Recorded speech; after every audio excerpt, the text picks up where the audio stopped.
So I had to just make sure the camera wasn't flickering again. I had some sort of weird shit the last couple of days where it's just been like flashing, like my camera's having a stroke.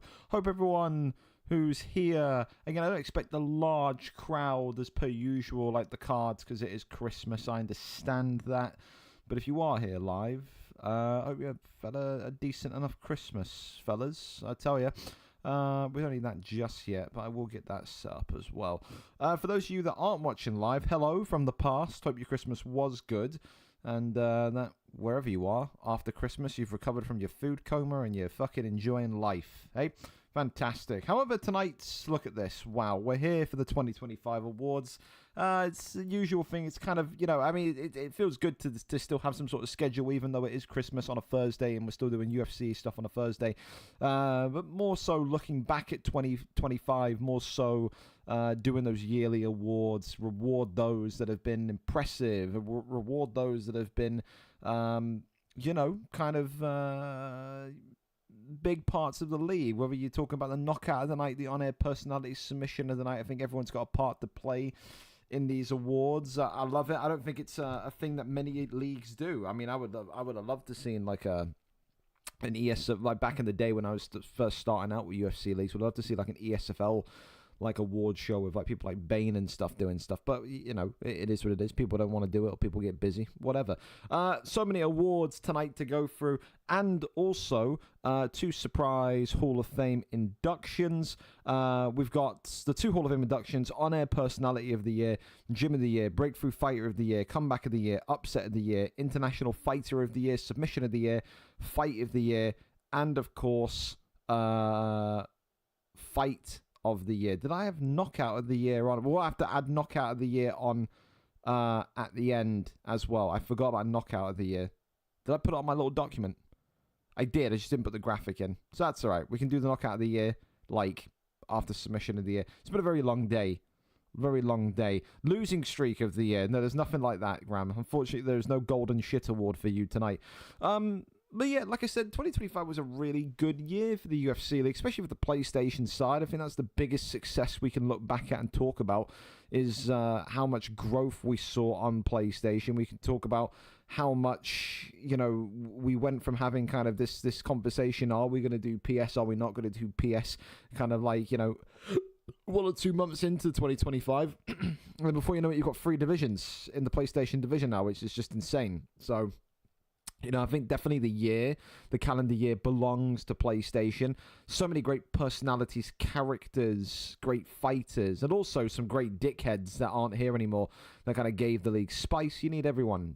That's the only way that the league efficiently and effectively runs. And I'd still like to think, whether you're PlayStation, whether you're Xbox, whatever, we have been a consistent place that people can still, even though people hate the game, it's a consistent place as VFL where you can still come on every Thursday and get a fight. It's one of them. It's one of them. So a big thank you to everyone that continues to fight here, whether it's weekly, monthly, whatever.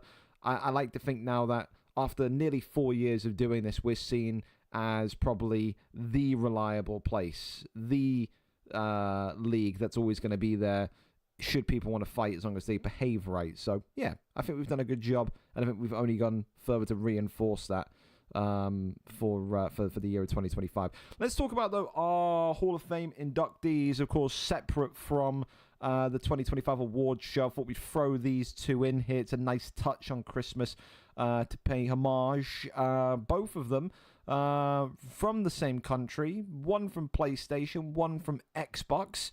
And I think fitting, these 2 haven't been active, haven't competed in some time. They've been inactive enough to the point where I feel like it's good enough to put them in the Hall of Fame. I think there's always that kind of thing, well, do you want to put someone in the Hall of Fame that is still actively fighting? If they do something incredible and impeccable, obviously yes.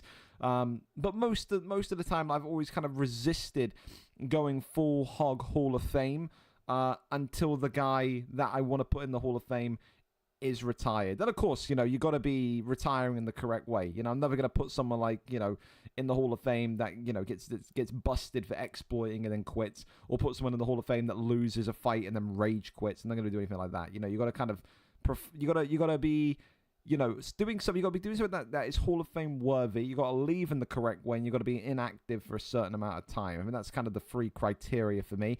And I think when we talk about the Hall of Fame inductees today in the fighter wing, I don't think there's going to be too many people disagreeing with the names that I've pulled here for these Hall of Fame inductions. So we'll start with the PlayStation Hall of Fame inductee. For me, realistically, when you think about that PlayStation division back in the day, before the likes of Ian, before the likes of Maxi, even Kieran Crow, you had guys over there that were kind of dominating the division. You had guys over there that were kind of able to kind of raise the level for what PlayStation was at that point in time. Of course, you know, the league has only exceedingly grown since then in terms of PlayStation, but I think you still have to look back at kind of trailblazers and trendsetters, and there's only one person that is currently inactive that springs to mind that really set the bar and was this kind of great combination of trash talker but also high-level submission artist on the PlayStation side of things. And for me, that was none other than this man here, Mark Dev, inducted into the VFL UFC Hall of Fame. So many great fights for Mark Dev on the PlayStation side of things. The accolades as long as his arm, but of course was also, you know, quite entertaining to say the least on the Xbox side of things. When you can win, you know, stuff on both consoles, then obviously you're going to kind of, you know, set a legacy for yourself. But yeah, I think Mark Dev, you know, once upon a time was the guy that was kind of like criticizing people that were, you know, that were submitting him on the Xbox side, and then he went to PlayStation, got more comfortable with the controller, XYZ, and then became one of the most notorious jiu-jitsu grapplers in the league's history. So yeah, I think definitely when you think about PlayStation champions, you put Mark Dev on the Mount Rushmore. I definitely think someone like maybe a Mr. Oney J will be looking at this and saying, my time is coming. I think Oney J is destined to be in the Hall of Fame. I think him and Mark Dev are the kind of OGs next to Wavy Pappy that really kind of elevated the level before the big boom of PlayStation. So for Mark Dev, yeah, a wonderful, wonderful, I think, thing for him. I don't think he really even plays consoles or anything anymore. I think Driscoll kind of talks to him here and there, but yeah, whether he sees this or not, whether Driscoll tells him or not, inducted into the Hall of Fame. Talking about, you know, the pride of Ireland, you go over then to the Xbox side and you think about cult heroes, you think about people that you kind of really root for, whether you've enjoyed the shit talk or whether you hated the shit talk. You always had a strong emotion towards the next fighter. You always kind of wanted him to either win or wanted him to lose in those big fights. But that's the thing. He was magnetizing, wasn't he? This is a guy that I think in his later stage of his kind of fighting career in VFL got so close so many times. Yes, never got over the line like we wanted him to get over the line, but I'll tell you something. I mean, he was one hell of a fighter, one hell of a pressure boxer, and I think very much, again, set the level in those early days on the Xbox side for what you'd expect from an all-out fighter, an all-out soldier of war in the octagon. Of course, we're talking about the other Mark. We're talking about Mark the Shark. Mark Jeff officially inducted. Finally, the time has come into the VFL Hall of Fame. Again, whether you love him, whether you hate him, whether you've grown to love him or grown to hate him, you can't deny that the impact that this cult icon has had on the league is one of betterment. And you'd think, you know, hopefully, you know, the old dog keeps coming into retirement, out of retirement, into retirement, out of retirement. I think everyone wants to see him win one of the big ones, don't they? I mean, I remember still back in the day when he won that featherweight title, everyone was just absolutely just buzzing for him. But you know, the reality is that bantamweight flyweight division is so tough, it's so difficult, and for Mark the Shark to kind of be in there and around there for so many weeks, months, years is a testament to how good he is. Again, a guy that was always kind of lambasted for not having a ground game, managed to always stay within that top level. Rarely dropped out of it, and if he did, he was always pushing to get back into it. No one can deny that Mark the Shark, Mark Jeff, one of the most tenacious fighters we've had on the Xbox side of things. So congratulations, Mark Jeff, inducted into the Hall of Fame alongside the other Irishman on PlayStation, Mark Dev. Congratulations to those two. With that, though, we can start talking about our yearly awards. Of course, 2025 had some great personalities. You go back through the history books of, you know, characters. You always talk about characters, people that made you either laugh or get furious with anger. Of course, you think about on the bright side of things, you think about Dio the Demon. You know, how funny was he back in his prime? he was almost like the kind of brown Steve Austin, chugging beers here, there, and everywhere.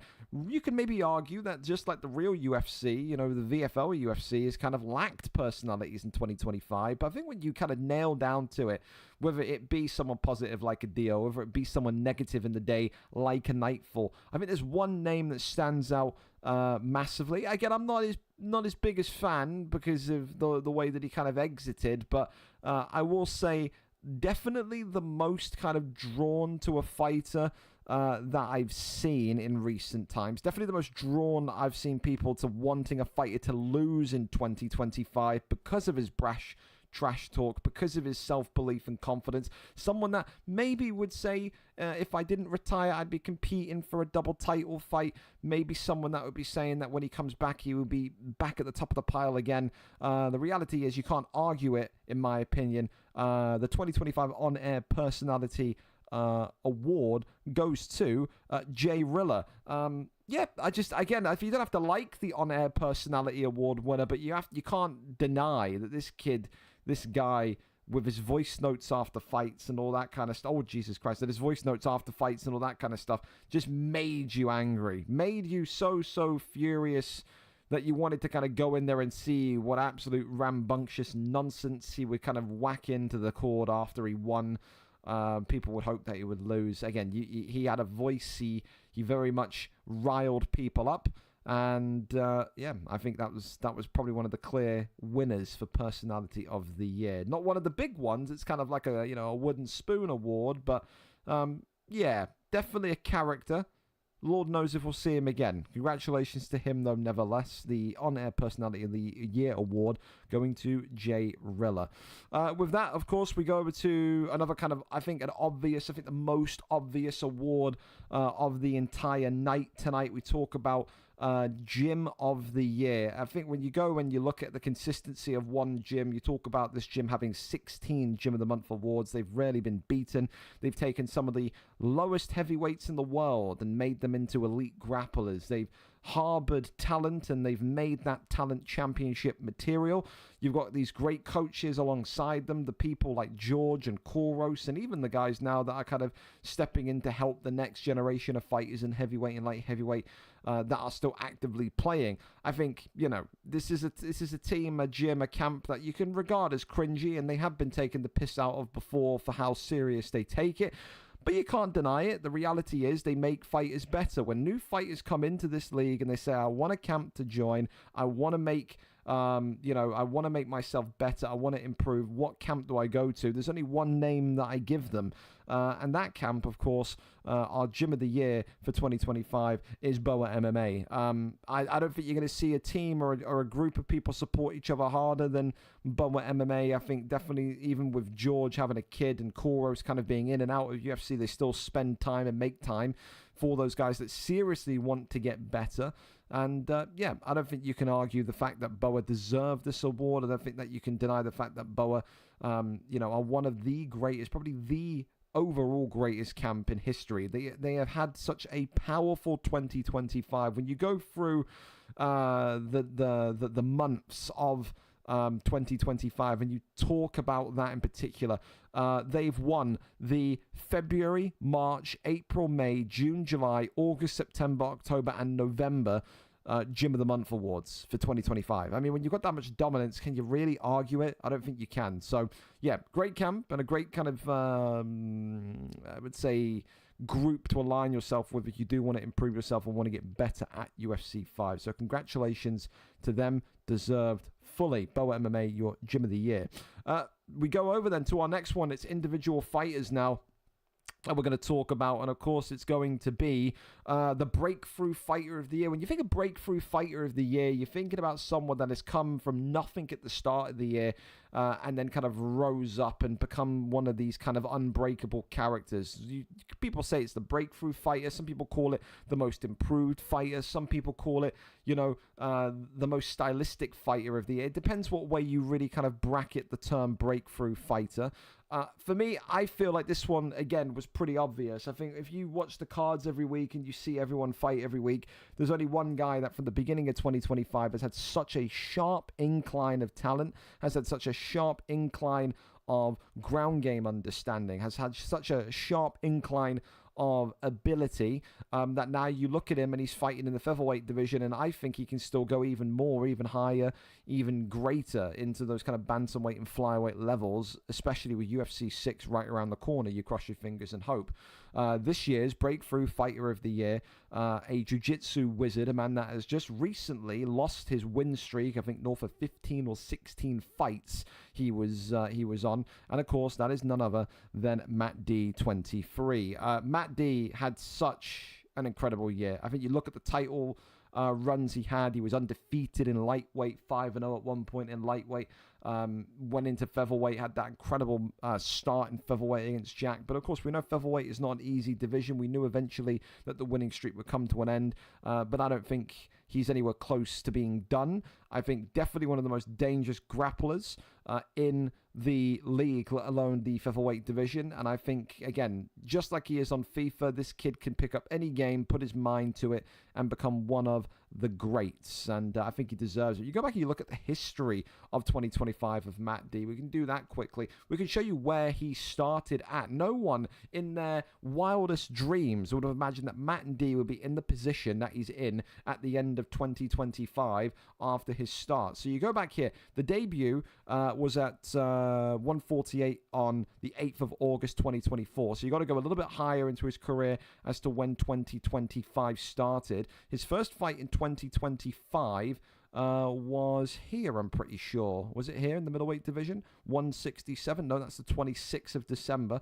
There we go. 168. So there you go. The first fight of 2025, the 2nd of January, 168. Matt D23 in the middleweight division, losing by dominant fashion to D1 Smemlinger in the middleweight division. 29 fights since then. You go through the record books. Lost to LSJP, beat SMFC on top, beat Rue, which was the real start of something. Lost to Ellis again, beat Showtime, beat Lewis Bex, lost to Kevin G, lost to Neddy, lost to Forever Only. At that point, you're thinking, is he capped at a middleweight? Is he ever going to kind of exceed into welterweight? Went back into middleweight, beat Burvey, lost to Harold, lost to Smithy, beat Charlie, beat Kieran, beat Davey Dragon for the belt, won the belt, went back into welterweight to finish off what he started, beat Rapids, beat Reinforcement, beat Ink Beast, beat Tormentor, beat TP Feng, won the belt against Chaz, one of the most dangerous knockout punchers in 170 at the time, went to lightweight, beat Sniff, beat Kane, beat Silver Salt, beat T Stocky,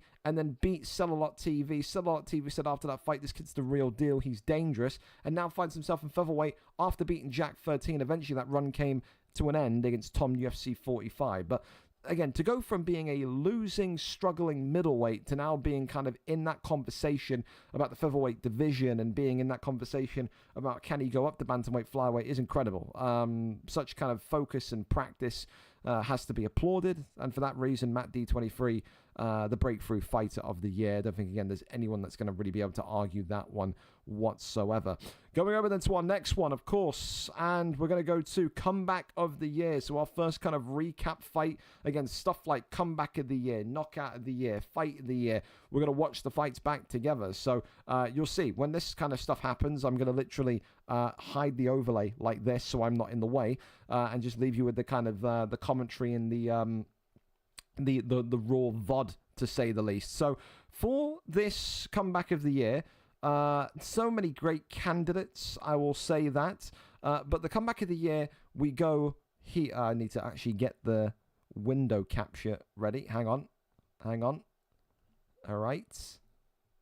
We have to go back here to VFL 191, which was the 12th of June, 2025.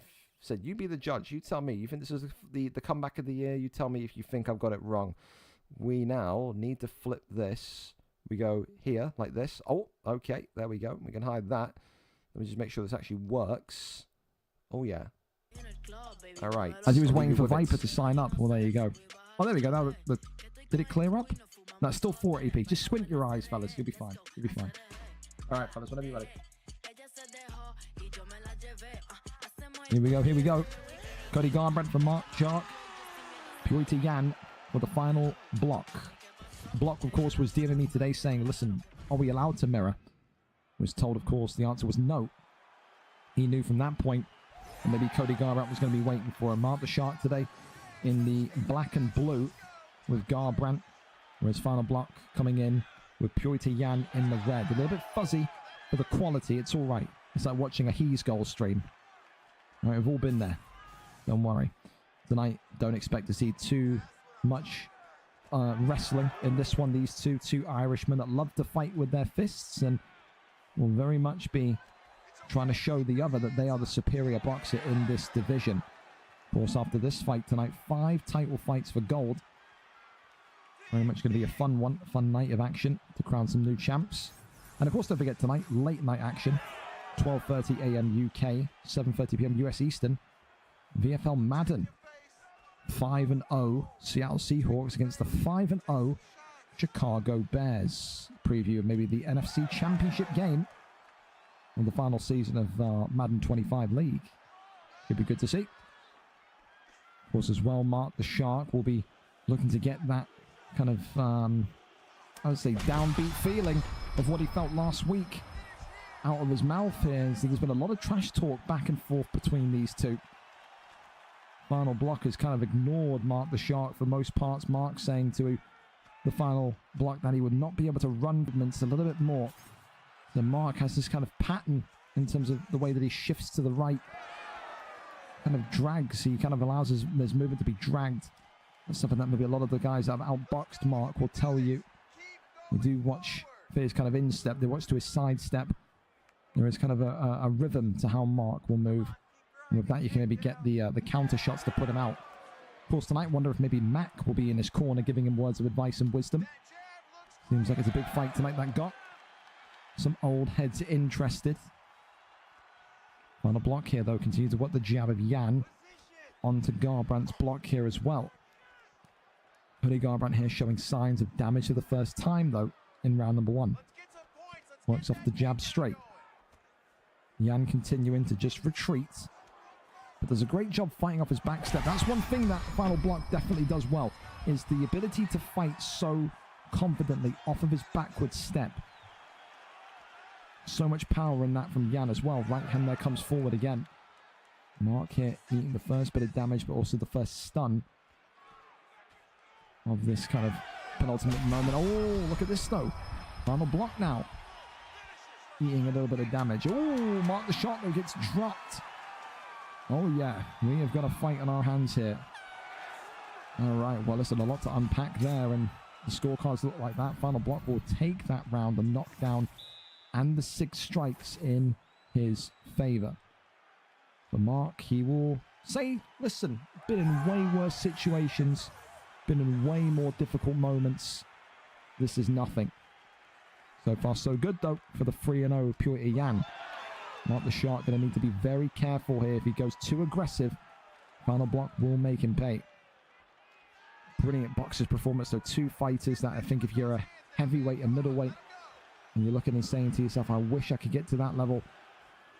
Again, you can see why. These two are incredibly talented when it comes to European kickboxers.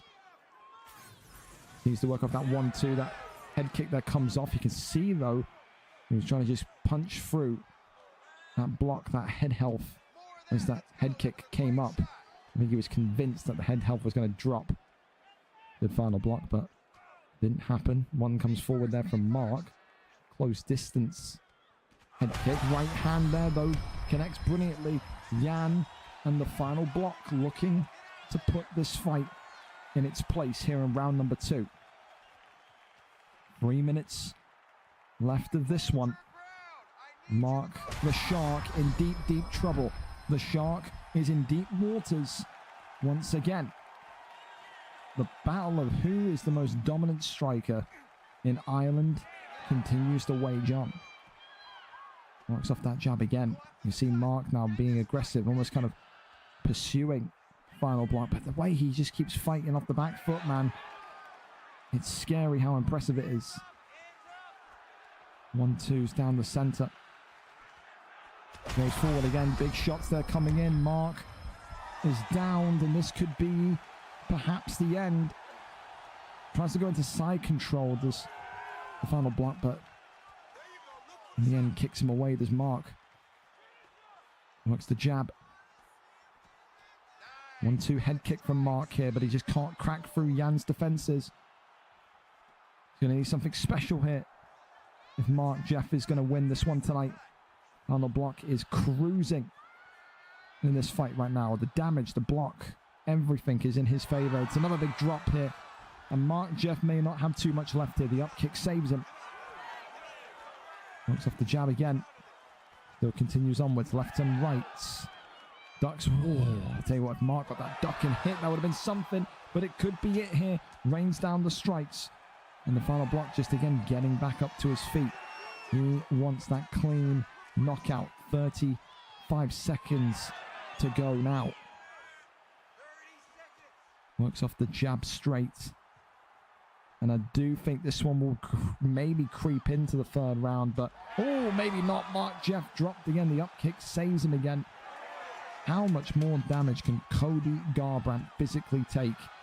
Oh, uppercut there. Wow. Well, Mark Jeff saying, don't count me out just yet. 4 knockdowns, though. That is a 10-8 and then some. Hell of a round from Final Block, who continues to look like he is steaming towards 4-0. Mark Jeff, this would be one of the, I think, most incredible comebacks of his career if he can get this victory off. Third and final round. I think case shut. I think this is already a formality. But the head health and the block is just so low. I just can't see anything but a final block victory. Big shot there. And this could be the kill shot here. Big shots inside the clinch now. Sways on round. Left hand being looked for.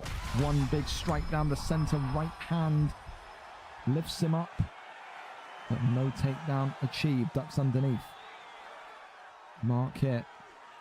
Goes off the 1-2s again. The head health almost flashing. It's a reminder to Mark that he can't take much damage, if any. Big shot again. Drops him again. Dives in here. Final block. Looking for the finish. Gets flipped and rotated though. Wow. Talk about a saving point from Mark the Shark here. Gives up his back though. Back flat. Hold the phone. Hold the phone. Mark the Shark. There's no way. Final black. He's out of there. What? Wow. And final block, whatever, has blacked out. Wow. Mark Jeff with a comeback for the ages. He jumped. He thought he could punch through his block. And he finishes him. Mark the Shark with a rare ground and pound victory tonight, and that will be talked about in the Discord all night long. Mark Jeff, who was down 2017, 10-8 as we predicted, has risen from the ashes and secured a huge win.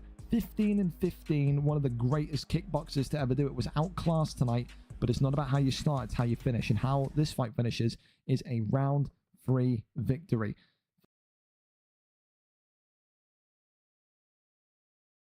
There we go. I forgot I had my mic muted. I'll start talking because I'm stupid. But yeah, probably one of the greatest Mark the Shark performances I've ever seen in my life, to be honest. I couldn't believe it when he got a kind of a ground and pound finish. It's so sacrilege for Mark that you wouldn't ever believe that was going to happen. But yeah, said a double award win for Mark, gets the Hall of Fame induction, also gets the comeback of the year. And again, if you kind of were around at that point, there was so much kind of trash talk between Final Block and Mark that, you know, the way that fight ends is so funny, because I think the week before we saw Final Block absolutely devastate someone with wrestling. And then, you know, we all made the assumption that he was going to absolutely murder Mark with wrestling, but he felt like, I don't know, maybe got complacent, maybe got cocky, he wanted to kind of, you know, finish Mark on the feet and prove he wasn't kind of anything. And I mean, he did a great job. I think something in that fight, something like 7 knockdowns, something crazy like that. But like the commentary said, it's not about how you start, it's about how you finish. How many times have I seen fights like that end, you know, in such a dominant way? Mark the Shark, an anomaly, an outlier, and got the win through that fateful evening. So, yeah, I mean, it's just a summary as to why he's so damn good, man. A summary why he's in the Hall of Fame. He's just such a weird but fucking lovable fighter as Mark, and comeback of the year, I think rightfully so, against, again, a very top opponent like Final Block, who again, just never really seemed to ever have any off days. That was even just not an off day. I mean, he had a great performance and just slipped. It happens. It happens. Up next, though, listen, we keep on going and we go for another fight here. We go from comeback of the year to upset of the year. And there was, again, a couple of candidates for this one, but I felt like this was so easy for me, because I remember going into this fight thinking in my head during the stream, this is a last-minute replacement. This is going to be a domination, a violation, a beatdown for the ages. I got no hope in this guy coming in. Rolled off the sofa at 11:45 at night. Went in for a title fight with no preparation. Nothing really there to kind of say, all right, we're fighting this evening.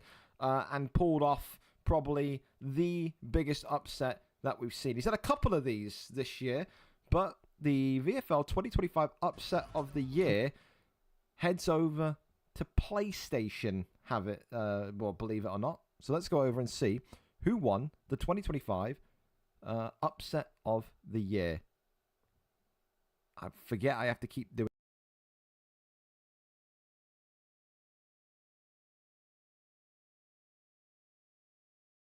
Like Wayne was ready for this fight. It does feel like he's still a little bit raw in terms of being ready for a championship opportunity in this elite division, but if needs must. Hickus has fucked this title opportunity right up the river. And with that opens a door of opportunity for Sir DJD.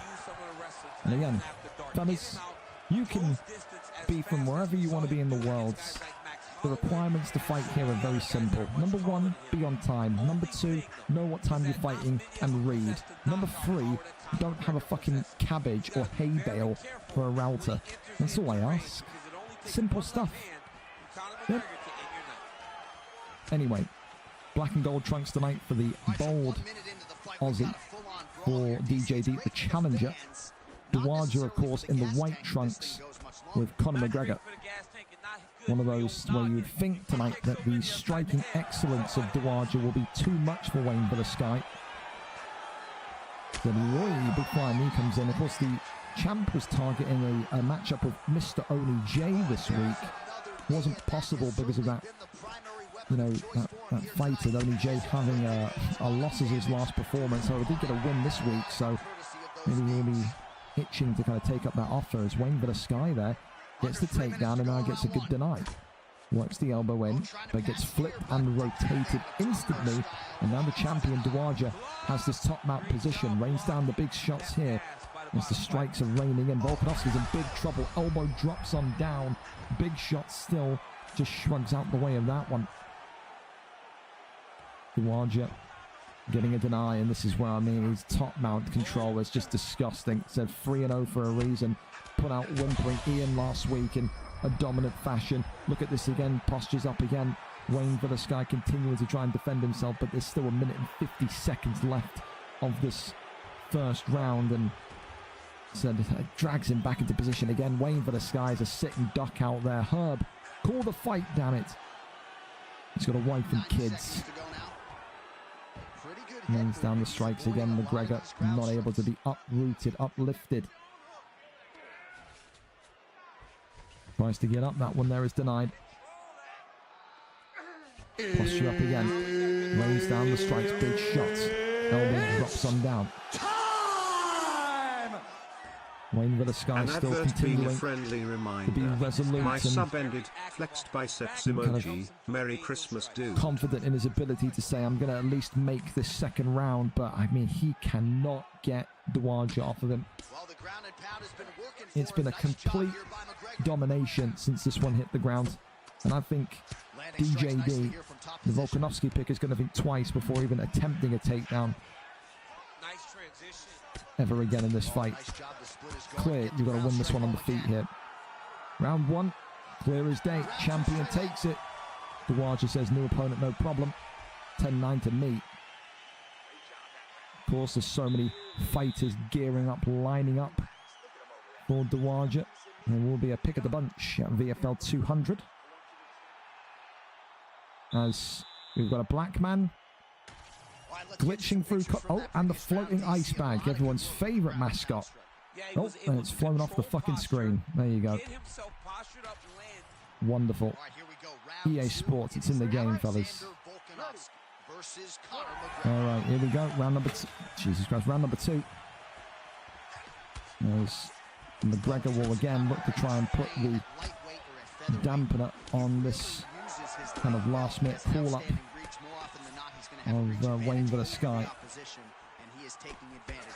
Continues to try and pressure him against the cage here. Big front kick stifles him for moments there. Big knee to the body. Got to think as well, if you are looking to try and get this knockout victory, if you are Volkanovski, there's going to need to be a moment where the switch just gets flipped and you're effectively sitting there and saying, okay, I've got an entry point, I can get a 3 or 4 piece combination on him. He knows he can't take him down. He's very aware now of the ground game of Dowager. He's going to need to outbox Conor, which is just such a difficult task in itself. Shoots, he's going back down to the ground. This guy's got balls of steel. I wouldn't be doing that.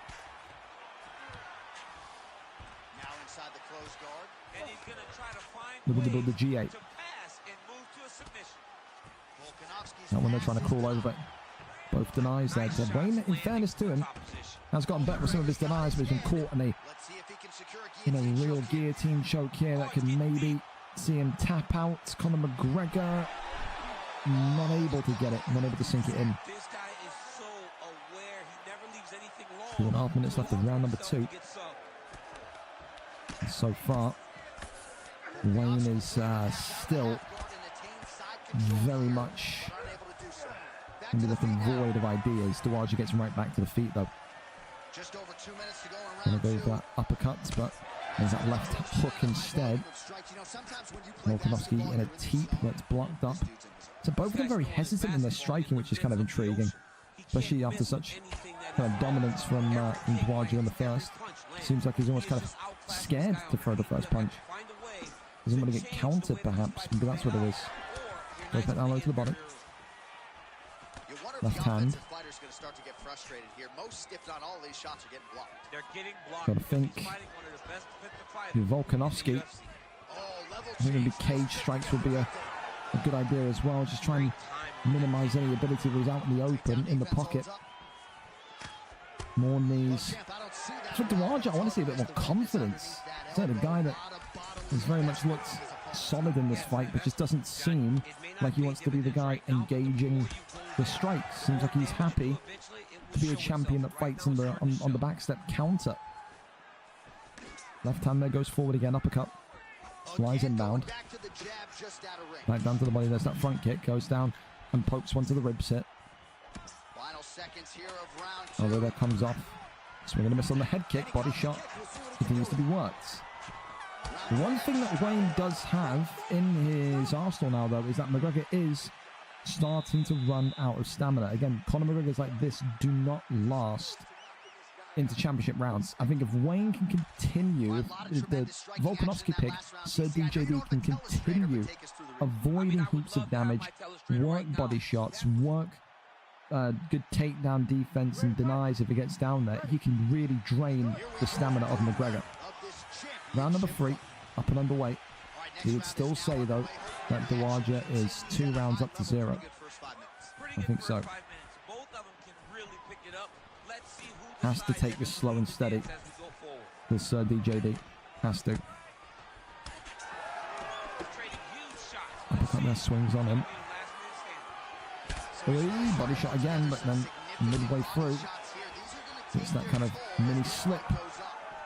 Shoots the takedown. That one's denied. I don't think that was a good idea. The entry point was not there. Goes back down low the midsection again. Effective use of the jab there by McGregor. Uppercut. Left hand. It is a lost art in mixed martial arts, not just the again, what Wayne doesn't need to do right now is start to become, I don't know, stationary or inactive. Oh, big flying knee though. Dowager turning it on. And now look at that aggression coming forward. Misses a whole heap of strikes though. Wayne's got to try and mix in that body strike, but he's got to be less obvious in doing it. Work the jab. You've got to go, you've got to mix something in and then go to the body. 1-2 body hook perhaps could be an idea. Shoots the takedown again and denies again. This is if he keeps shooting takedowns and keep getting denied, then DJD is going to be the one that's running out of stamina. It's a stamina battle right now. It is. Keeps him upright. Another takedown attempt. Has the back. Not able to pull him down though. 2 minutes here to go in round 3. Wonder what the likes of Kieran Crow, Whimpering Ian, Joe Goldberg are all making of this one. Even Keza perhaps. Keep an eye on that as this fight continues. Body strikes continuing now. The flood on forward. Every deny will feel like money for these two. Gets back up to the feet though. Another body shot landing tentatively. There's that body uppercut now. Shoots over takedown and gets the takedown. I would just sit here and throw knees. I really would. I mean, what knees from here? Forget elbow strikes. Be a pointless. He just got greedy, tried to go to the transition, and now it's McGregor. Knee on belly, rains down the strikes here, but survives that flurry. McGregor's in half guard. Really good job to land these strikes. More jabs here through the dome, but it looks like we're going into championship rounds once again tonight. We're waiting for the sky. DJD, as we know him. Volkanovski. Ooh. Hey, a couple more seconds, that would have been dangerous. For DJD to come in short notice to take this one 4 rounds, not bad. And like I said, he has got a game plan. There's clearly, you know, the thought process of get the stamina as low as humanly possible and keep this fight going for as long as possible when eventually he's going to run out of steam. But in that round in particular, Volkanovski, DJD lost a whole heap of stamina himself. These are kind of poor decisions or sloppy takedown attempts, desperation takedown attempts. He's still in the fight though. Round 4, up and underway. Oh, immediate uppercut there, Duwaja. Using that left hand. And again, survives it. Oi, that's a nice one. And a front kick there comes forward, body shot right back. Well, he's landed a few Another body uppercut. I will bet you $1,000 he sets it up again. Now you can just see Wayne for the Sky, or DJ, I keep calling him Wayne, his old game attack. He's going to have to forgive me. DJD continuing. You're going to mix in uppercut, body strike, uppercut, body strike. It's good. Head kick now, body strike. That's what he needs to do. He is making the champion think. He is making the champion confused. He can't be read. Ducks underneath. That's wonderful. Ooh, head kick drops it. Wait, DJD. It's got to be. It's all over. He gets it done. Oh, if I could scream, I would scream. DJD. Late notice and finally has the elite gold. Oh my goodness. A ducked head kick working the body, and he gets it done here tonight. DJD, 3 wins in a row. I didn't think he was ready. Boy, how wrong was I.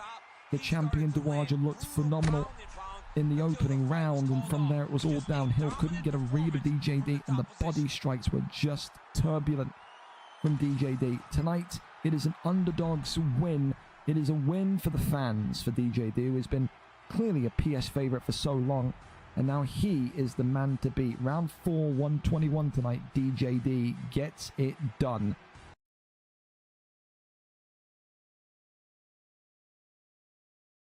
Yeah, I'm back. Sorry. To tell you, with these last couple of fights, by the way, when you talk about upset of the year, comeback of the year, I mean, people are so unfortunate that these fights were happening at like 11 o'clock, 11:45, because I couldn't really be loud. Because trust me, if that fight was like at like 8 o'clock, like it is now, and I could literally be loud, I would have screamed the fucking house down. I was so impressed with how good DJD looked going into that fight. It was nuts. Thank you so much during that that throwback to Tormentor for the resub, and also to Lucky Luciano, I guess. Thank you for the follow as well. But yeah, honestly, one of the great comebacks, one of the great upsets. You could really bracket that in for 2 awards. You could do literally either one of them, couldn't you? You could do either one of them. But, yeah, definitely. To come in for a title fight against Dawaja at the time, who was just coming off of, I think you heard it in the commentary, before that fight, he came off of a win against Whimpering Ian. He was looking like this incredible kind of new breed champion, one of like the kind of new kids that was coming in and just knocking everyone out. Wayne Villasky sees the opportunity. DJD sees the opportunity, came in, took the fight short notice, not having any practice, not having any idea what was going to happen. Survived a difficult opening round, and then kind of executed the game plan brilliantly. Targeted the McGregor gas tank, and got the belt. And I think, like I said, you have to think, for someone like DJD, who is always there every week and always there looking to improve and striving to improve, to get that kind of one-upmanship on someone like Dawaja, who was, so confident and cocky. I remember leading up into that week, he was supposed to originally fight Hickus, and Dawaja was so confident, so cocky. He really felt like he was this kind of invincible player. DJD brought him down a level, and so definitely one of my favorite moments of 2025 was that, because again, DJD is such a nice kid, such a nice guy, that you always want to see those guys do well. And again, probably for him, one of the best moments on UFC 5 in general. So yeah, the upset of the year, championship gold win for DJD against Dawaja. Congratulations to him. A huge night it was for him. We keep on going, though, and we keep on going now. We go over to an individual fighter award, so we don't have to go back into the world of YouTube for a couple of minutes. International Fighter of the Year. When we talk about International Fighter, of course, we talk about VFL being a European league, so, I like to say this is a non-European fighter, the likes of which have won it before: Dirty Dave, Dexter. For the OGs that are watching this live or watching this back, you know who the guys are. So you're looking at someone from your North America, you're looking at someone from your Oceania, Asia, whatever. For me, I think when you bracket that up, and again, you also take into account that the International Fighter of the Year, the Fighter of the Year, the Breakthrough Fighter of the Year, those guys still have to be actively fighting on the roster. They still have to be kind of there. It kind of removes Dave from that conversation. And therefore, your International Fighter of the Year for 2025 is none other than, I've got to hide this again, is none other than Prime Doc. Prime Doc had probably one of the great 2025s. He just about gets this award because he's re-entered, I think, literally last month, didn't he, on PlayStation?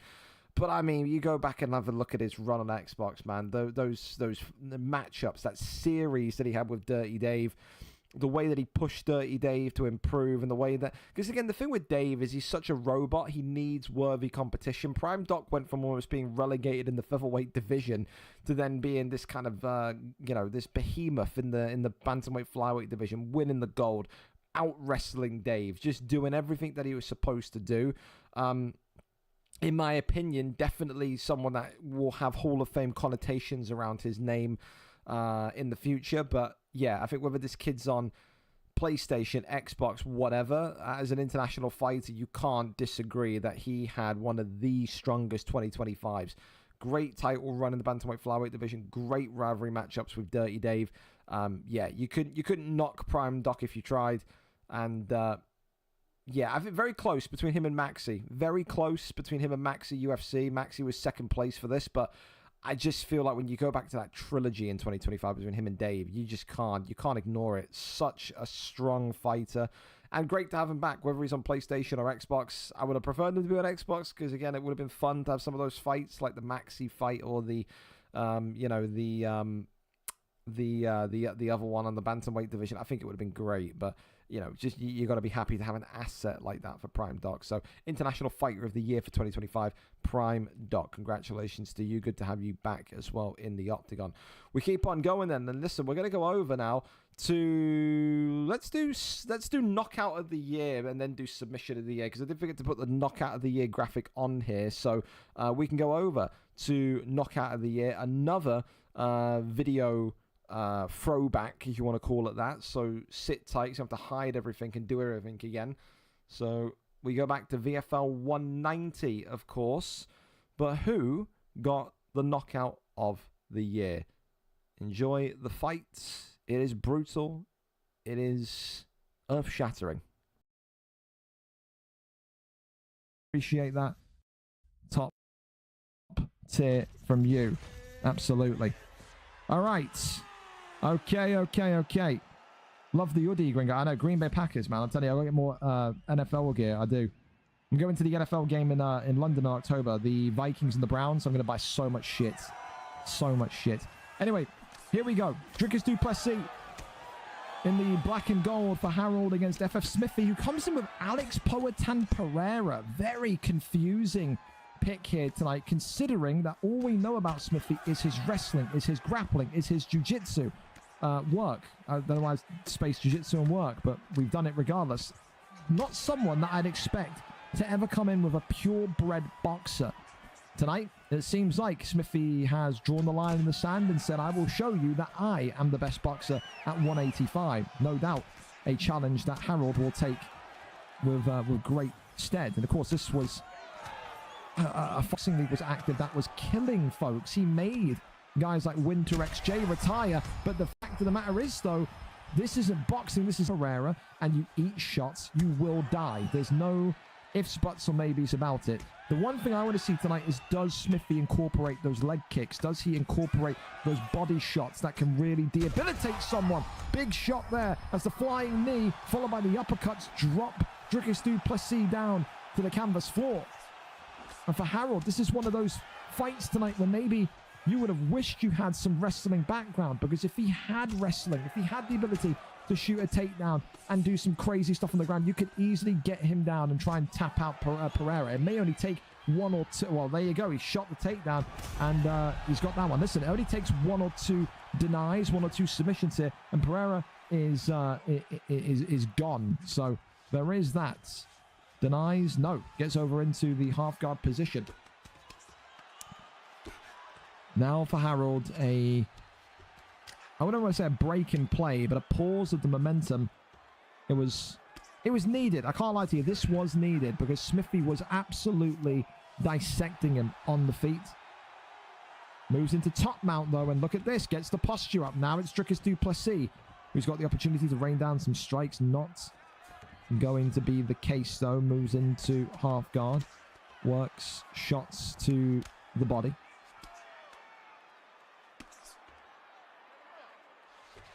That one there again, maybe denied, but we're not going to find out. It was pulled out of, goes to the right-hand side. That one's denied. Another one there stopped in its tracks, goes over into full guard. Posture up is there. Departs and disconnects, and now look at this. Oh, a body shot there. Shows you how powerful Pereira's kicks are. Not able to build on it too much, though. Works off the jab straight. Ducks underneath, right hand, left hand's coming forward. Oh, and there's that cartwheel kick upstairs. I'll tell you this much, Harold right now, I mean, listen, he's clicking the button so hard, his controller's disconnected. You know what I mean? Like, he's going to be gripping that fucking pad, dude. He's going to be like, oh, you know what I mean? I'm gripping, man, I'm gripping. He's got to calm himself down, loosen up a little bit, because he can't be in a position or a sequence of fighting with Pereira and then his pad fucking flings out of his hands and he's down and out for the count. Big right hand there comes forward as Smithy there throws another spin body kick to the damage of du Plessis. Uppercuts there. Away, coming up, but it's the elbow. It's absolute timing and perfection from Smithy, who's showing that he's more than just a wrestler tonight. He is one of the great strikers. Like I said, win here tonight. 4 wins in 5. That is title contention form. Left hand comes forward. And it could be Smithy time. It could be one time for the time to see the Scotsman with gold once again. Last time we saw him hold a strap, UFC 4, nearly 2.5 years ago. Works off the jab again. Smithy there, goes down low. 3 minutes still of this round 2. If you're Harold, you've been in worse positions. You've got to believe, but you've got to try and use all your skills here. You know that you can't sit there and take too many more shots from this juggernaut in yellow. And Smithy, he's got to make sure he keeps his complacency. So many fights he's had in the past Well, he's been so far ahead in the fights and the scorecard, and he just throws it away. Right hand there comes forward again. Body shot there comes in brilliantly. Goes for the uppercut, but nothing there. Front kick was attempted. Works off the jab. Lefts and rights again. Ducks underneath. Avoids that one. Body shot, but there's the uppercut. Peekaboo. And there's Pereira. Gives him airtime. Knee on belly. And this could be it here. Goes over into top mount. And now this is where Smithy will look to put the frightening on Harold. Couldn't get top mount, and luckily enough for Harold, he's not going to need to survive any, let's say, boulders from top mount. Big shots here. Half guard could be enough. Slips away and gets right back to his feet, though.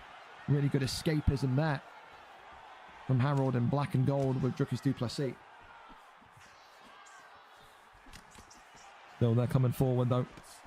As I think Pereira wants this finish. He wants it in round 2. Avoids that one. Ooh, that could have been something. That could have been anything. Could have been a pull elbow. Could have been a pull body shot. It's the thing as well, is that he's done so well with Pereira to kind of injure so many body parts. The head, the body, it's all in a really, really contentious position.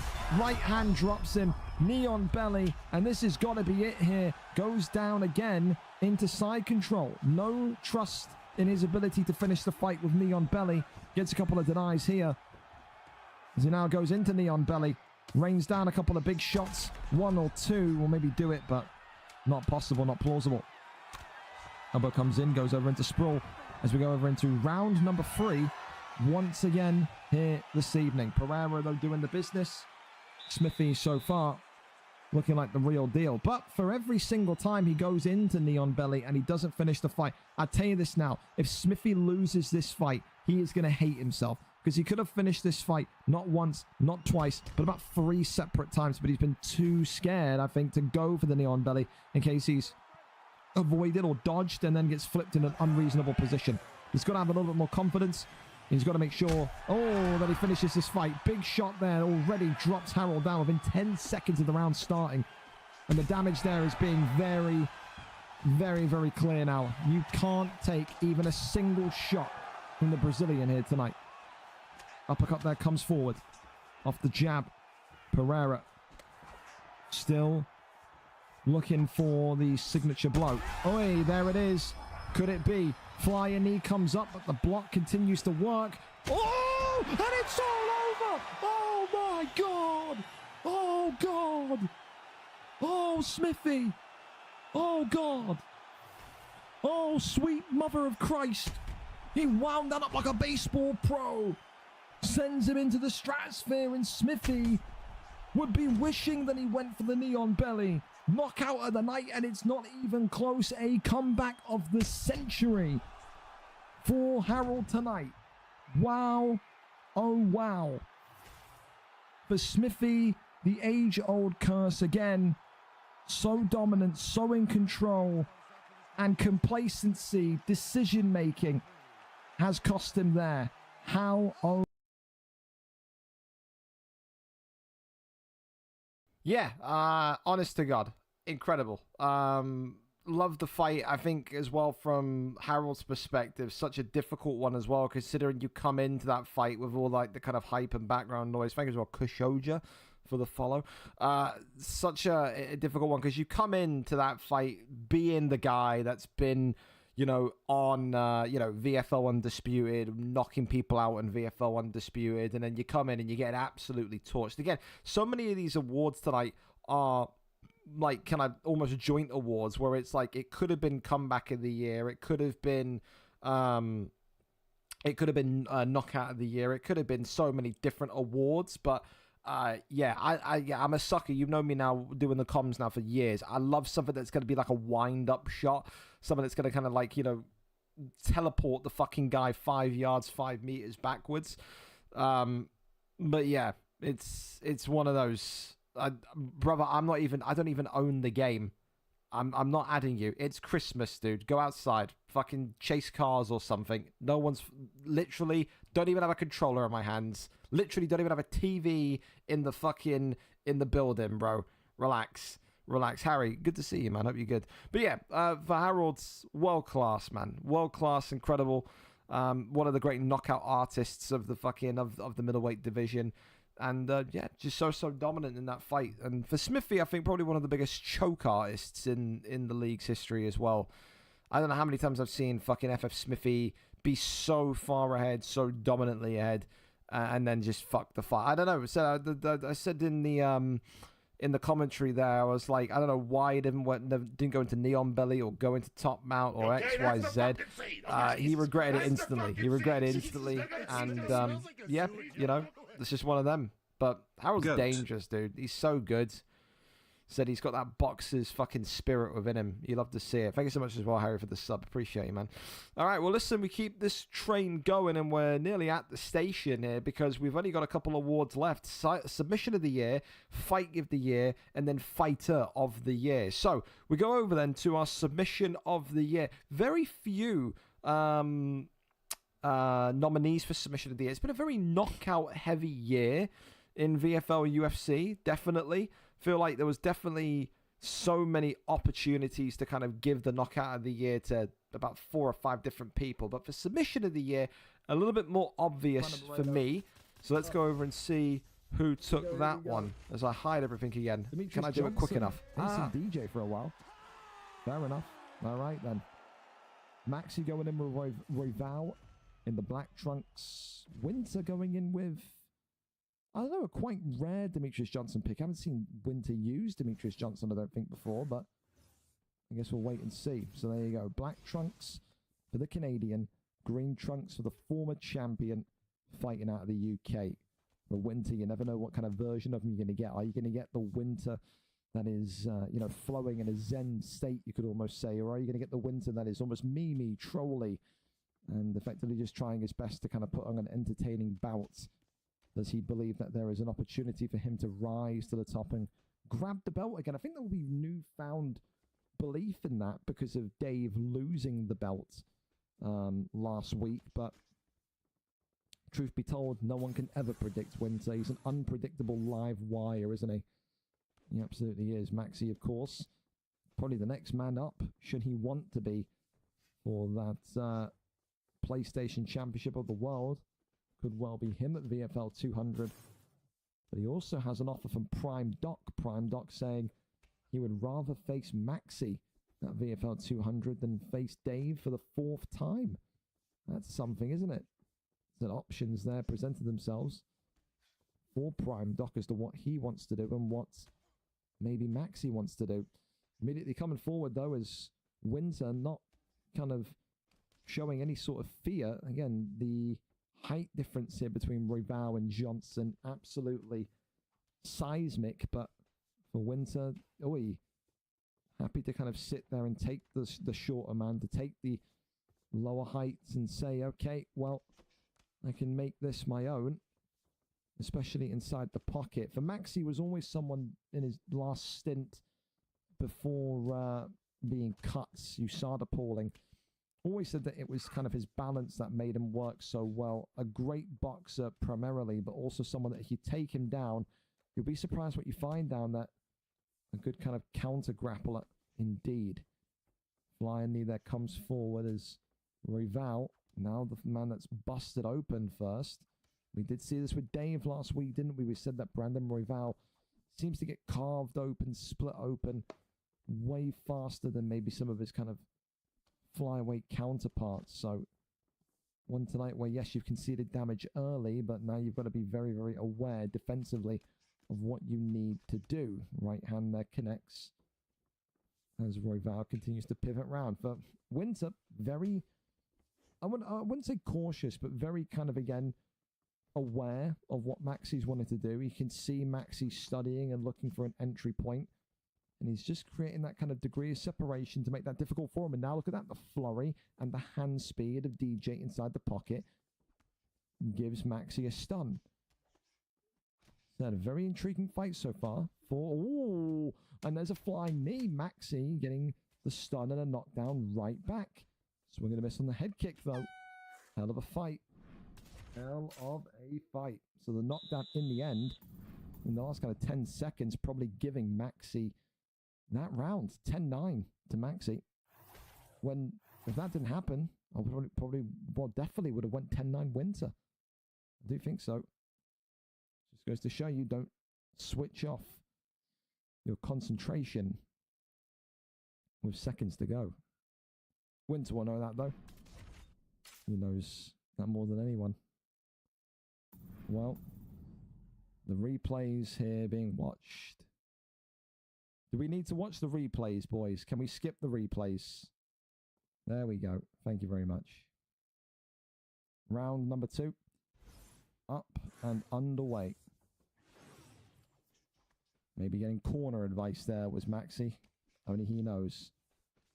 I think the corner advice from me would be, I like this fight so far from Winter. Although he took that knockdown, I think the way that he's kind of worked on the outside and then advanced aggressively into the pocket to get this flurry going has really given him benefit, especially in the damage department.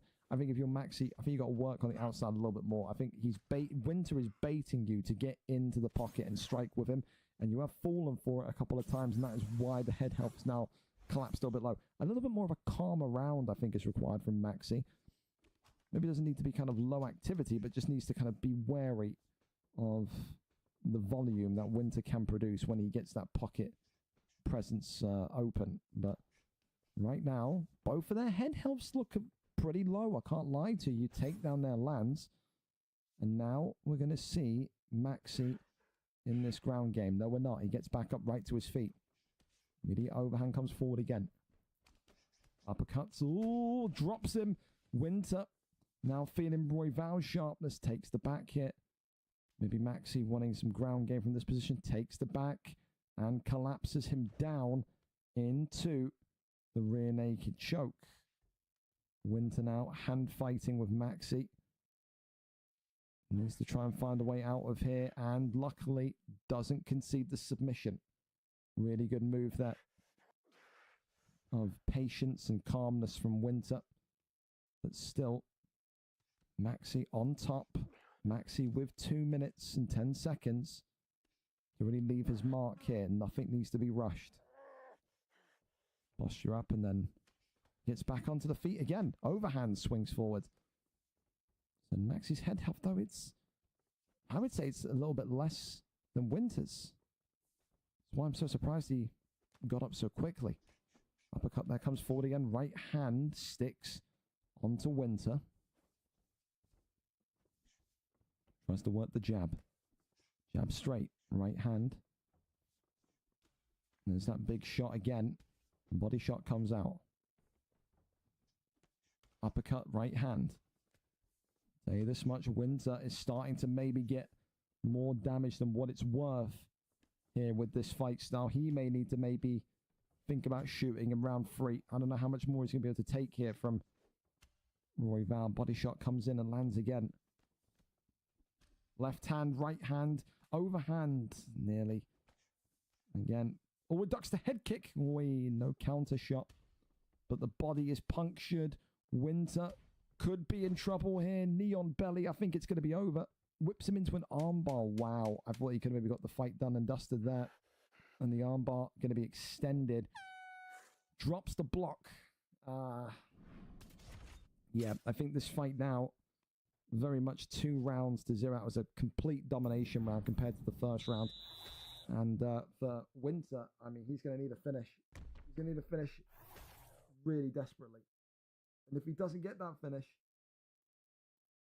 I mean, it could be inside the pocket. It could be a ground game exchange. It could be anything. The block's gone. And maybe with that, the cautiousness of this fight is gone as he comes out swinging and ripping in the first 20 in-game seconds. Oh, but right there, the response from Maxi is devastating. Goes right to the guillotine as Demetrius Johnson here gets out of that one into half guard position. So a little bit of reprieve here, maybe for Winter. Takes or tries to take side control. That one there though stopped, and now goes in for a guillotine of his own. Winter looking for an immediate and gets the immediate guillotine. Well, this isn't over just yet. Maybe Maxi now has got to be a little bit careful again. We've already seen one fight tonight end on an opposite note because of complacency and overconfidence. He's back, flattened him. Hang on. He's gone for a rear naked. Maxi is in big trouble now. Maxi's in serious trouble as the rear naked choke here continuing to be fought for. And he swings back round over into half guard. That was a real close call again for Maxi. And Royval tries to go for an arm triangle there. Winter continuing to hand fight for any sort of submission that he possibly can. Little taps here to the dome. Tries to get up, goes for maybe a potential heel hook there.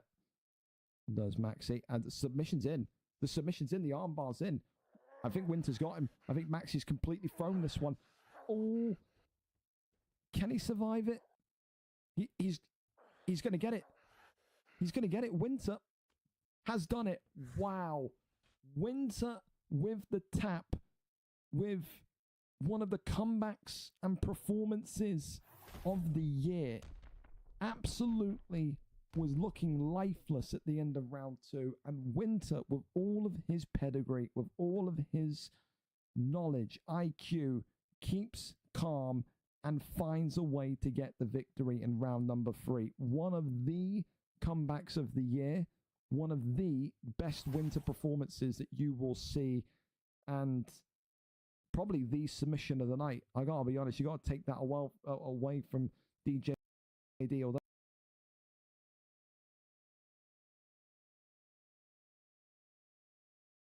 Yeah, not one of like kind of we talk about last year's kind of submission of the year winner, and it was like I think it was like a flying like guillotine or some shit. Not really like a kind of wow submission, but again, when you take into fact the context of it, the way that Winter was getting fucking worked and bodied and fucking destroyed for 2 rounds to then kind of come in and do that was quite nuts. So I mean, that's at the point as well where Maxi was starting to really kind of get momentum and kind of push on the Xbox side of things. So then to do that after being 2 rounds down, to have that kind of focus and that kind of that belief that you're going to catch him is really good, especially when there's only minutes on the clock. We're not talking like it's an early submission. We're talking Winter knows he's down. Winter knows he's got to get a submission. Winter see there's only like a 2 minute, 1.5 minute kind of timer remaining. So it was the combination of the comeback, the combination of how down he was, but also the focus for me that gets that submission of the year award. So yeah, Winter XJ adds another one to the bag. Submission of the year winner against Maxi UFC. Great as well. Like I said, I love seeing those kind of like higher up guys just keep their focus.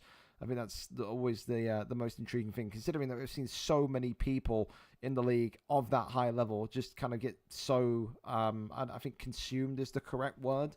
When they're down, I've seen people be down 2 rounds and they just come out and they stand still for round 3 because they just accepted defeat, not what Winter did in that one.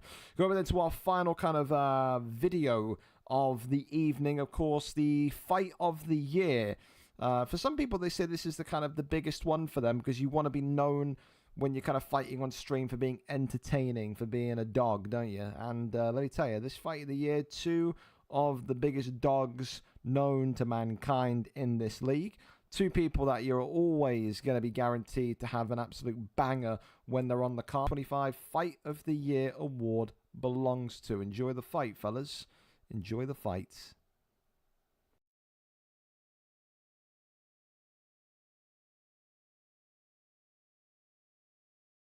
Christ, I forgot he's still alive. I thought he was dead. I haven't seen a Sugar Sean O'Malley picking.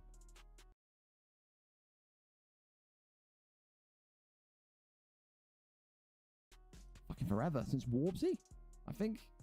Christ. Well, here we go then. Nathan and Kate bringing out Sugar Sean. The Sugar Show's back against Matty's Puerta Yan. A prelim fight here tonight, bumped up to the main cards due to console issues. Here we go then. Blood touch and we're off. Shex, of course, in the red trunks with Puerta Yan, who actually longer. I don't think has as much pop to his punch. Maybe someone can correct me if his punch power is high. Get inside the pocket with Yan and really work the damage quickly. If you allow Nathan to do what he's doing now in the green trunks and back away Jan's head, you are going to live to regret it. You have to be very, very careful tonight if you're Jan and control the distance, control the pocket space. If you fail to do that, you fail to win this fight. Both of these two are patient. We talk about fighters tonight that are brawlers. Matty has got that brawleristic tendency inside of him. Matty is a striker, yes, but he can be tactical. Same with Nathan NK. Never really seen a Nathan NK fight where he goes kind of Super Saiyan mode in the first round. Often gets his knockouts in round 2 or 3, but a guy that is heavily disrespected. I can't keep saying it enough. Wish we could see him fight more often. Super fun fighter, and again, one of the top kind of strikers in the division, no doubt. Works off the jab here as Purity Yan eats a head kick there. Cracks Matty open, and you can see there a trickle of blood just beneath the left eye of Matty's Purity Yan as he drops in there. Nathan NK absolutely coming alive here with Sugar Sean O'Malley tonight. That's one thing he does as well. Mixes in the body shots with the head shots so decisively. A great level change striker. Right now, Matty's got to find a way to earn the respect back of Nathan NK. Need that stun, need that first bit of damage, and Sugar Sean fake uppercut into, well, fake takedown into the double uppercut, saying there's the knockdown. Huge from Matty. We talked about how he needs to earn the respect of his opponent and drag the momentum back in his favor. And knockdown absolutely does that. So even Stevens there for knockdowns as it stands. Right hand there comes in. Yan uppercut.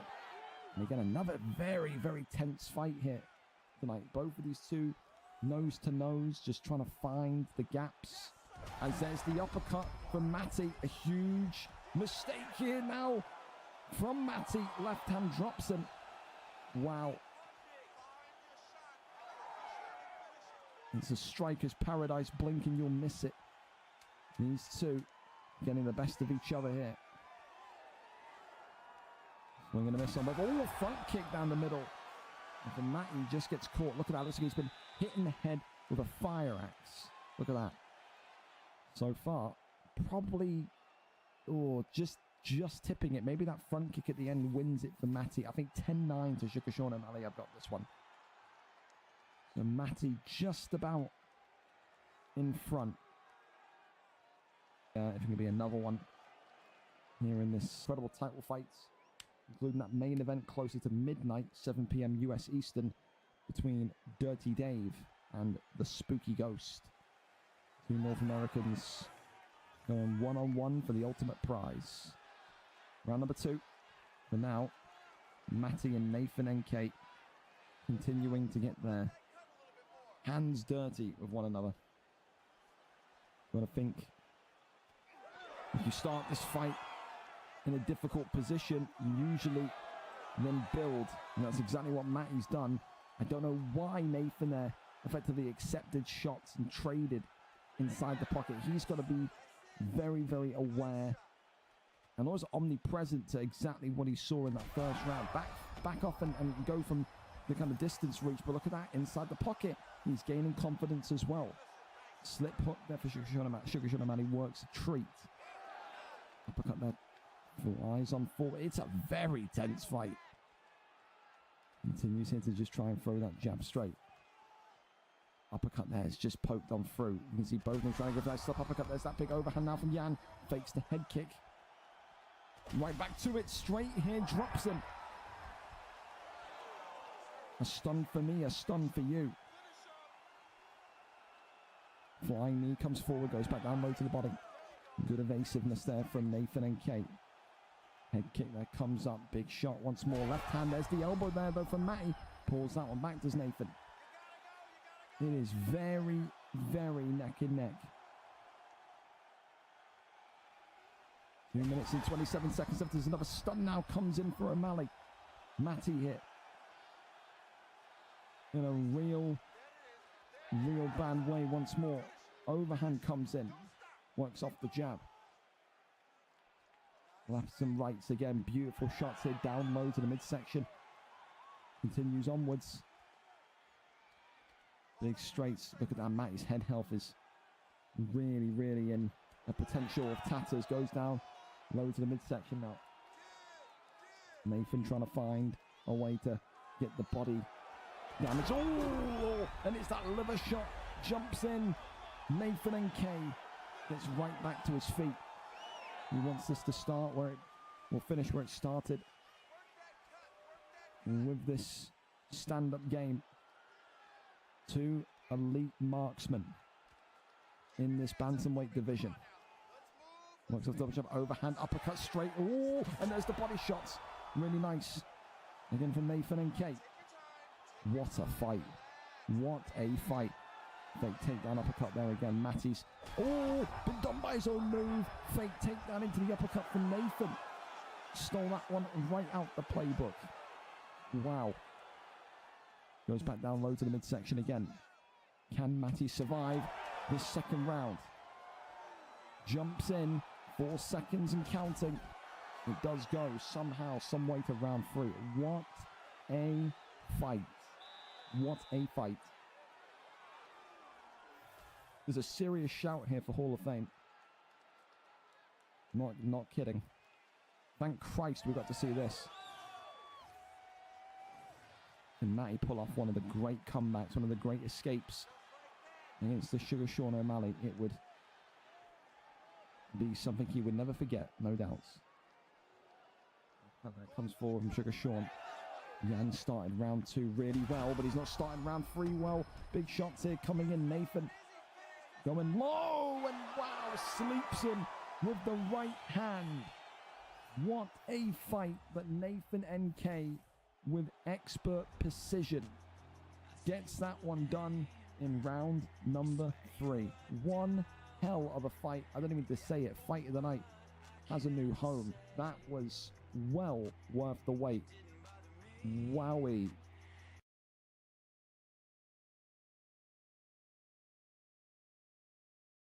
Wowie indeed. I gotta say, whenever Matty and Nathan fight, man, I feel like Matty and Nathan always get like this kind of weird kind of look from some like the top end fighters. They always kind of when they're on the screen and when they're fighting, it's like, oh, you know, these guys they're not great, they're not brilliant. They're so fun to watch. I think when you talk about fights of the year, you're talking about entertaining fights. You're talking about fights that you want to kind of sit there and watch over and over and over and over again.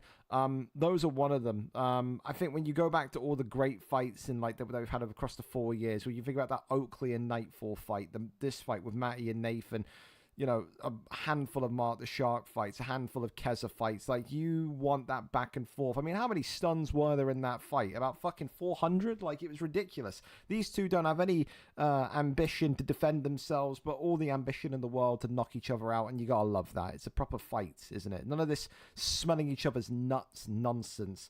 2 boxers, 2 elite marksmen, 2 fantastic strikers, and produced probably the great fight of 2025. So congratulations to both of those two, thoroughly deserved.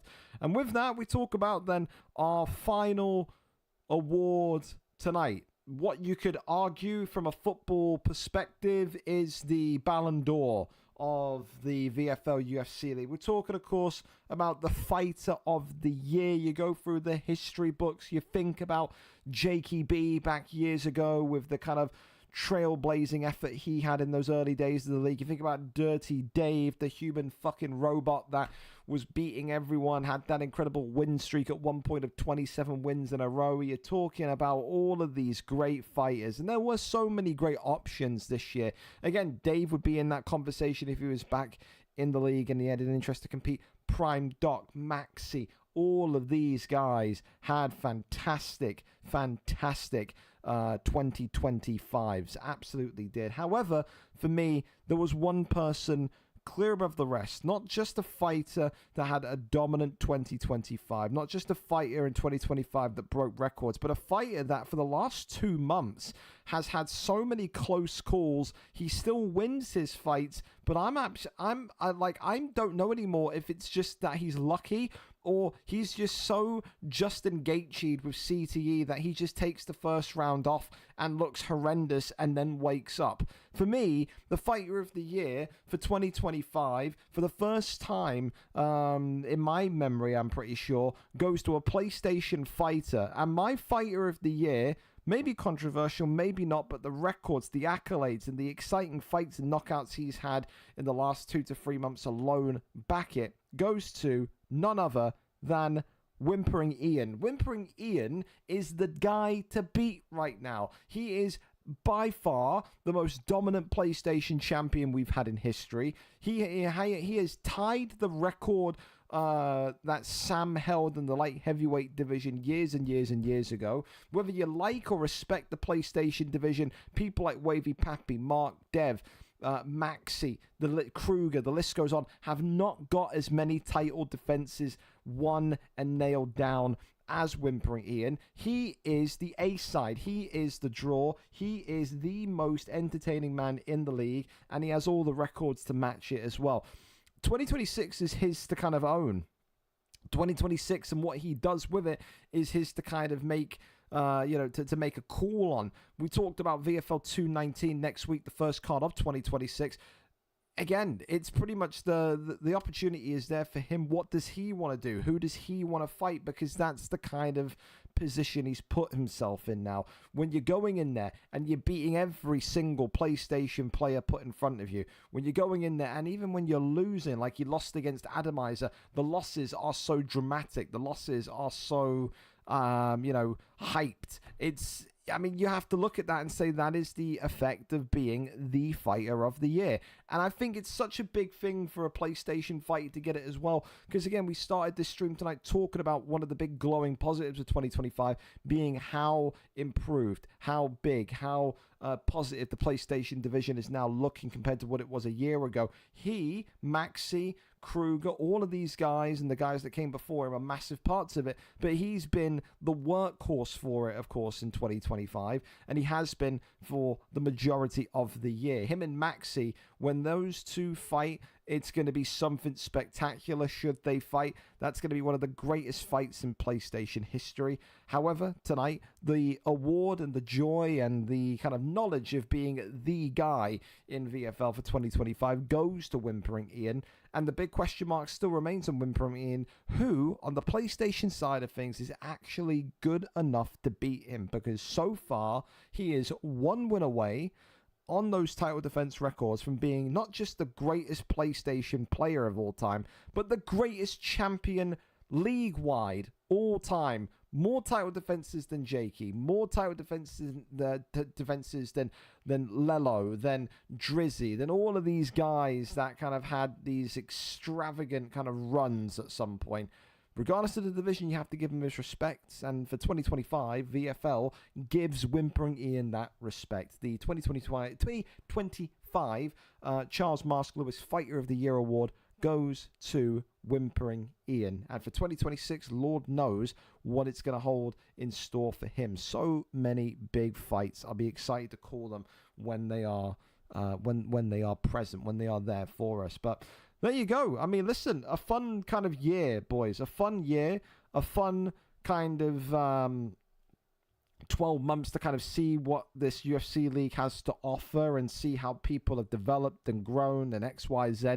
And I'm excited. I'm excited for 2026. I mean, I think we're all pining for UFC 6, aren't we? Whether it be February or the summer, only Lord knows. But I think we're all a bit deserving of it at this point. But between now and then, people need a UFC league to play. We will be the provider. People need weekly fights in that structure. We will be the provider. And there's so many fun storylines and fights still to have in the Octagon. Fellas, thank you so much for being here with me for an hour and 30 minutes tonight on your Christmas. Hopefully you've had a wonderful day. Whether you're alone or with family, whatever, just know we're always here for you every Thursday in the UFC world of things. Yeah, take care, take it easy. I will see you, of course, for Chat Chairman if you like FM tomorrow.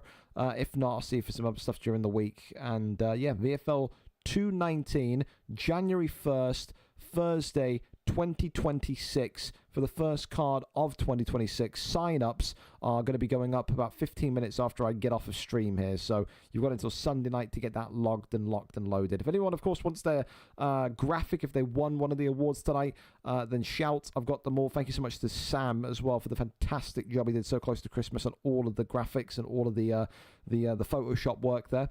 And yeah, everyone, a big thank you for making this league what it is, not just this year, but throughout. Like I said, it feels very weird that going into 2026, we're on for year 4 of the UFC league. We are the most consistent and the most well-run UFC league that exists now, not just in Europe, but in the world. I can say that because other leagues aren't doing cards every week. We're here every single week. That's got to count for something. Take care, take it easy, don't get shot, don't get stabbed. We need you, of course, for VFL 219. Be there or be square. Laws, thank you so much as well for the sub. And for the time being, have a good rest of your night. I don't know what you guys are doing for your Christmas evening. For me, my Christmas ended literally at like 2 o'clock in the afternoon. I'm in this gear because I literally went to I went for a run, came back, I decided at 7:15 and there's no point showering, so I'm now going to go fucking lie in the shower for a good couple of minutes. So yeah, have a good one. I'll see you when I see you. Sign-ups coming for 219 tonight, and see you in 2026. Take care, take it easy, love you. Good night.